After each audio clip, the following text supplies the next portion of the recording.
कहते हैं कि सबसे वफादार जानवर कुत्ता होता है। जब जब उसके मालिक का मूड खराब होता है तो उसे भांप लेता है। जब जब उसके मालिक पर कोई विपत्ति आती है उसको भी भांप लेता है और पहले से पहले इशारा करने की कोशिश करता है ताकि मालिक की जान बचाई जा सके या मालिक को होने वाले नुकसान से बचाया जा सके। आज की जो सच्ची घटना मैं आपको सुनाने जा रहा हूँ, इस सच्ची घटना में भी कुछ ऐसा ही होता है। मालिक पर बहुत बड़ी विपत्ति आने वाली थी, तब भी इशारा किया, जब विपत्ति आई हुई थी तब भी बचाने की पूरी कोशिश की, लेकिन उस वफादार जानवर की जान चली जाती है। और इस घटनाक्रम के खुलासे के लिए पुलिस तमाम कोशिशें कर रही थी। कई दिन बीत जाते हैं लेकिन एक पक्षी ने जो पुलिस की मदद की। संभवतः भारत के इतिहास में ये पहला ऐसा मामला है जिसमें किसी पक्षी ने किसी घटनाक्रम का खुलासा किया था। आदाब, नमस्कार, सत श्री अकाल। मैं उस्मान सैफी। आज की जो सच्ची घटना मैं आपको सुनाने जा रहा हूँ, ये सच्ची घटना है उत्तर प्रदेश का एक ज़िला है आगरा, और आगरा ज़िला की ही एक कॉलोनी है बालकेश्वर कॉलोनी। दरअसल यहाँ का रहने वाला एक व्यक्ति जिसका नाम विजय होता है, जो स्वराज्य टाइम्स के संपादक होते हैं। परिवार में एक बेटा है, एक बेटी है, पिताजी हैं और पत्नी है। बड़ा सा घर है इनका। बात कर रहा हूँ 20 फरवरी 2014 की रात। परिवार के लोग शादी समारोह में जाने के लिए तैयार हो रहे थे। पत्नी ने कहा कि मेरा मन नहीं है, मैं नहीं जाना चाहती, मैं यहीं रहूँगी। पिताजी बूढ़े हैं, आनंद शर्मा जी। वो कहते हैं कि मैं क्या करूँगा शादी में, इसलिए तुम बच्चों को लेके तुम खुद चले जाओ। फिरोज़ाबाद शादी समारोह में जाना था। विजय शर्मा अपने बेटा और बेटी के साथ शादी समारोह में चले जाते हैं, और जब लौटकर वापस आते हैं तो घर में जैसी स्थिति छोड़कर गए थे वैसी नहीं थी। सब कुछ बदल चुका था, और जैसे बदलाव हुआ था वो वाकई इतना भयानक था, इसकी उन्होंने कभी कल्पना नहीं की थी। दरवाज़ा खोलते हैं और दरवाज़ा खोलकर जैसे ही पत्नी के कमरे में जाते हैं विजय शर्मा, देखते हैं कि पत्नी खून से लथपथ है। घर के हर एक कोने में ब्लड फैला हुआ है। पास में ही उनका डॉगी है, कुत्ता जिसे टफ़ी के नाम से बुलाया करते थे, वो भी मरा हुआ पड़ा है। इस दृश्य को देखने के बाद वो समझ नहीं पा रहे थे कि हो क्या गया है। गश खाकर ज़मीन पर गिर जाते हैं, बेहोश हो जाते हैं। बेटा और बेटी जब छत पर ऊपर आते हैं, अपने पिताजी को बेहोशी की हालत में देखते हैं, माँ को मरा हुआ देखते हैं, कुत्ते को मरा हुआ देखते हैं, तो बच्चे ज़ोर ज़ोर से चीखने लगते हैं, चिल्लाने लगते हैं। उन बच्चों की चीख पुकार सुनने के बाद मोहल्ले के आसपास के जितने भी लोग थे सब जुट जाते हैं। अब यहाँ पर सबके सब परेशान थे, रो रहे थे। अब मोहल्ले के लोग भी कह रहे थे कि हमने कुत्ते की भौंकने की आवाज़ तो सुनी थी, लेकिन वो भौंक क्यों रहा है, ये तो पहले भी भौंकता था, ये तो नॉर्मल भी ऐसा करता था, इसलिए हमें अंदाज़ा नहीं हुआ। वो मोहल्ले के लोग आपस में एक दूसरे से ऐसी बातें कर रहे थे। पुलिस मौके पर आती है, और पुलिस मौके पर आने के बाद कुत्ते को भी और उसकी मालकिन को भी पोस्टमार्टम के लिए भेजा जाता है। वेटनरी डॉक्टर कुत्ते का जब पोस्टमार्टम करता है तो उसके शरीर के अंदर 9 घाव थे, जो किसी धारदार हथियार से बार बार घाव किए गए थे।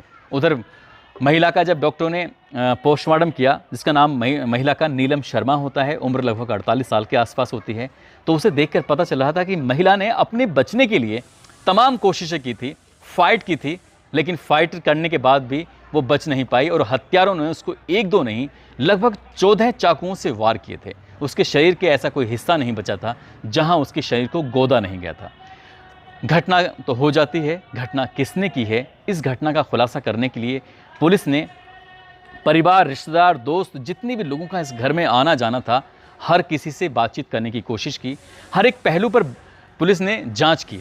तभी पुलिस को एक छोटी सी लीड मिलती है, और वो लीड ये होती है, कुछ दिन पहले एक ज़मीन खरीदी गई थी। उस ज़मीन में कुछ लेन देन को लेकर विजय शर्मा का उस व्यक्ति से झगड़ा हो जाता है। पुलिस वाले उसे लाते हैं, पकड़ते हैं और उससे सख्ती से पूछताछ करते हैं। वो बार बार हाथ जोड़कर कह रहा था, साहब दुश्मनी हुई ज़रूर है, लेकिन इस लेवल पर नहीं कि मैं उसकी पत्नी की हत्या कर दूं।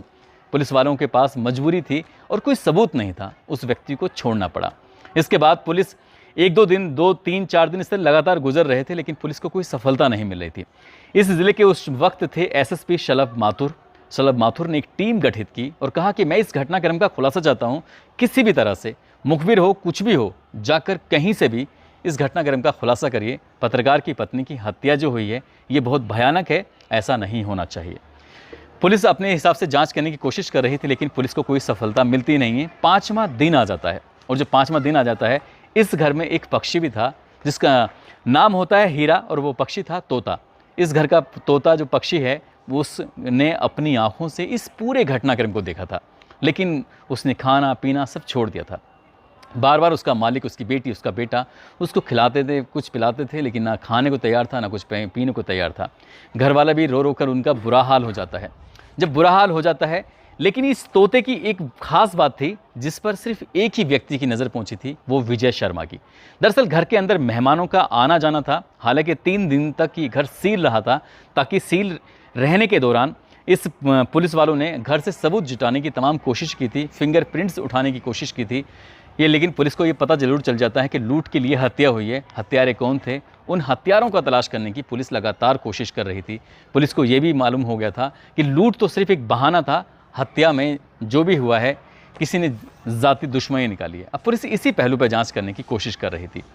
तभी इस तोते की हालत घर के एक मेहमान को देखकर लगातार बिगड़ जाती थी। जब जब उस पिंजरे के बराबर से निकलता था, आता था, जाता था, तो ये तोता बुरी तरह से चिल्लाता था, चीखता था, और चिल्लाने चीखने में ये बुरी तरह से फड़फड़ाता था। तब इसके पंख उड़ने लगते थे, टूटकर गिरने लगते थे। ठीक उस रात भी वैसा ही हुआ था जिस रात ये घटना हुई थी, क्योंकि उस तोते ने पिंजरे के अंदर रहते हुए काफ़ी फड़फड़ाया था, काफ़ी चीखा था, काफ़ी चिल्लाया था। लेकिन उसकी चीख पुकार की आवाज़ों से फ़र्क क्या पड़ रहा था, वो पिंजरे के अंदर जो बंद था। खैर, पुलिस आगे इस मामले तक पहुंच नहीं पा रही थी। मालिक को लगा कि कुछ ना कुछ बात है। तभी मालिक ने कहा कि किसने मारा, तो तोता बोला उसने मारा, उसने मारा। बार बार एक ही बात बोलता था, उसने मारा।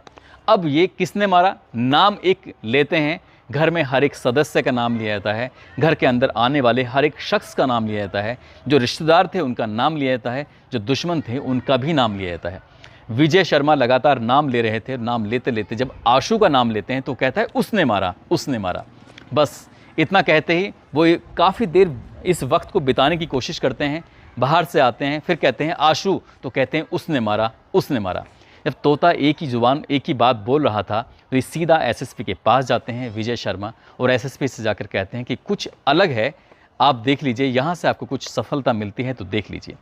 दरअसल विजय शर्मा का सगा भांजा होता है आशुतोष गोस्वामी उर्फ आशु, जो कि अर्जुन नगर का रहने वाला था। थाना लगता है उसका शाहगंज। एसएसपी शलभ माथुर उस लड़के को पकड़वा कर मंगवाते हैं, उस तोते के सामने खड़ा करते हैं, और तब तोते से पूछा जाता है किसने मारा, तो कह रहे उसने मारा, उसने मारा। नाम लेते हैं, उसने मारा। यानी कि अब पुलिस के लिए एक सबूत मिल चुका था, एक लीड मिल चुकी थी, एक रास्ता मिल चुका था। पुलिस ने जब आशु से सख्ती से पूछताछ करने की कोशिश की तो पुलिस के सवालों के सामने वो ज़्यादा देर टिक नहीं पाया, और पुलिस ने जब उससे अपने तरीके से पूछा था तो उसने एक एक बात को सही तरीके से बता दिया। क्योंकि इस घर में कब आना है, कब जाना है, कौन कहाँ जाता है, आता है, किसकी आदत कैसी है, किसको कैसे रिझाया जा सकता है, किसको कैसे संभाला जा सकता है, वो सब जानता था। और 20 फरवरी 2014 की वो रात जब ये परिवार विजय और उनका बेटा बेटी शादी समारोह में गए थे, तब ये आधी रात के बाद घर के अंदर घुसता है, और घर के अंदर घुसने के बाद सीधा उस कमरे में पहुंचता है जिस कमरे में नीलम शर्मा सोई हुई थी, लेटी हुई थी। अपना दोस्त था उसका रोनी मैसी। रोनी मैसी को पहले तैयार किया जाता है, चेहरे पर नकाब लगा हुआ था, और ये जाकर रोनी मैसी कहता है कि घर में जितनी भी नकदी है, जितना भी सोना है, चांदी है, जेवरात, जो भी कुछ है ला के दे दो, नहीं तो अपनी ज़िंदगी से हाथ धो बैठोगी। जब घर के अंदर प्रवेश कर रहे थे, एंट्री कर रहे थे, तो कुत्ता भौंकने लगता है। जब ज़ोर ज़ोर से भौंकने लगता है तब आशु उसको पुचकार के चुप कर देता है, क्योंकि उसका दोस्त था, पहले से जानता था। अब ये घर के अंदर जाकर ये अपना काम कर रहे थे, वो महिला घबरा जाती है, डर जाती है, और जितने भी घर के अंदर पैसे रखे थे, नकदी रखी थी, जेवरात, जो भी कुछ था, वो लाकर उसके हाथ में, रोनी मैसी के हाथ में दे दी थी, क्योंकि रोनी मैसी ही इस लूट को लीड कर रहा था। और तभी न जाने क्यों नीलम शर्मा ने अचानक से आवाज़ लगाई, आशु तुम। अब आशु घबरा जाता है। उसकी हाव भाव से, उसकी कद काठी से, उसके चाल चलन से वो पहचान लेती हैं, क्योंकि वो उसको अपनी बेटी की तरह प्यार जो करती थी। कोई माँ अपने बच्चे को, कोई औरत अपने परिवार में किसी रिश्तेदार को बहुत आसानी से पहचान सकती है, क्योंकि औरत की निगाहें आदमी से कहीं ज़्यादा तेज होती हैं। आशु का नाम लेते हैं, और इसके बाद उसने एक के बाद एक लगातार ताबड़तोड़ चाकुओं से वार करना शुरू कर देता है। चाकुओं से ताबड़तोड़ वार हो रहे थे, और कुत्ता जब ये देखता है, उसका टफी देखता है कि उसकी मालकिन पर हमला हो रहा है, तो बचाने की कोशिश कर रहा था। वो बचाने की कोशिश कर रहा है, कभी वो रोमी को काटता है तो कभी आशु को काटता था, और काटने के बावजूद भी वो अपने जो काम कर रहे थे, यानी कि उस पर हमला कर रहे थे नीलम पर, बाज नहीं आ रहे थे। कुत्ता बचाने की कोशिश कर रहा है, वो लगातार वार कर रहे हैं, एक के बाद एक 14 वार कर दिए जाते हैं, और इसी बीच में कुत्ते पर भी वार किए जा रहे थे।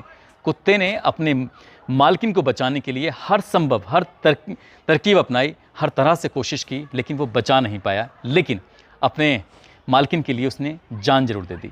पोस्टमार्टम रिपोर्ट से खुलासा होता है कि 9 बार चाकू मारे गए थे कुत्ते को और 14 बार चाकू मारे गए थे मालकिन नीलम शर्मा को। और पुलिस इस घटनाक्रम का खुलासा कर देती है। खुलासा करने के बाद ये जो तोता होता है, जिसका नाम हीरा होता है, ये खाता पीता नहीं था। 6 महीने लगते हैं और 6 महीने बाद ये दम तोड़ देता है अपनी मालकिन की याद में। उनकी वजह से ही वो शायद ज़िंदा था, और जब मालकिन ख़त्म हो जाती है तो शायद वो भी नहीं बच पाता। कई साल बीत जाते हैं, कोरोना काल आता है और विजय शर्मा की भी कोरोना से मौत हो जाती है।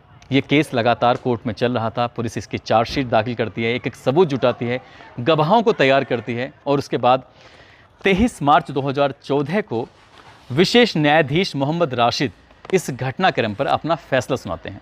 उन्हें भी यकीन नहीं हो रहा था कि तोता किस तरह से इस घटनाक्रम का खुलासा करता है। हालांकि वो कोर्ट में गवाही का हिस्सा नहीं था, लेकिन घटनाक्रम के खुलासे का हिस्सा ज़रूर था। हीरा तोता जिसका नाम था। और जब घटनाक्रम का खुलासा होता है, उसके बाद फिर 9 साल बाद इस घटनाक्रम पर फैसला आता है, तो फैसले में आशुतोष गोस्वामी उर्फ आशु को और उसके दोस्त रोनी मैसी को आजीवन कारावास की सज़ा सुनाई जाती है। 72,000 रुपये का अर्थदंड सुनाया जाता है। और यही बात जब सोशल मीडिया के माध्यम से लोगों को पता चलती है कि इस घटनाक्रम का खुलासा 9 साल पहले पुलिस से पहले तोते ने किया था, तो लोगों को यकीन नहीं हो रहा था। और तभी लोग कह उठते हैं कि पक्षी हो या जानवर, इंसानों से कहीं ज़्यादा समझदार होते हैं, इंसानों से कहीं ज़्यादा वफ़ादार होते हैं। और तोते ने और कुत्ते ने अपनी वफ़ादारी का परिचय देकर ये साबित कर दिया कि इंसान कितना लालची है, और वो इंसान जो घर का सदस्य है, परिवार का हिस्सा है, जिसको बेटे से ज़्यादा प्यार किया जाता था। दोस्तों, इस पूरे घटनाक्रम को सुनाने का उद्देश्य किसी को परेशान करना नहीं है, किसी का दिल दुखाना नहीं है, बल्कि आपको जागरूक करना है, आपको सचेत करना है।